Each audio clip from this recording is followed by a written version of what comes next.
தமிழ் நியூஸின் முக்கிய செய்திகள். இலங்கையின் 10வது நாடாளுமன்ற தேர்தலில் சுயேட்சையாக யாழ் மாவட்டத்தில் போட்டியிட்டு மருத்துவர் அர்ச்சுனா வெற்றி பெற்றுள்ளார். நடைபெற்று முடிவடைந்த பொதுத் தேர்தலில் யாழ்ப்பாண மாவட்டத்தில் தேசிய மக்கள் சக்தி சார்பில் 3 பாராளுமன்ற உறுப்பினர்களும் இலங்கை தமிழரசு கட்சி சார்பில் 1 பாராளுமன்ற உறுப்பினரும் வெற்றி பெற்றுள்ளனர்.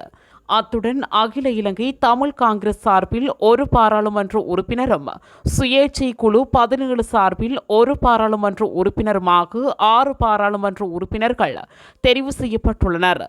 நாடு முழுவதும் மட்டுமல்ல, யாழ்ப்பாணம் முழுவதும் அள்ளினாலும் என்பிபிக்கு இந்த தொகுதியில் கிடைத்த 2ஆம் இடம் அதிர்ச்சி கொடுக்கக்கூடியது.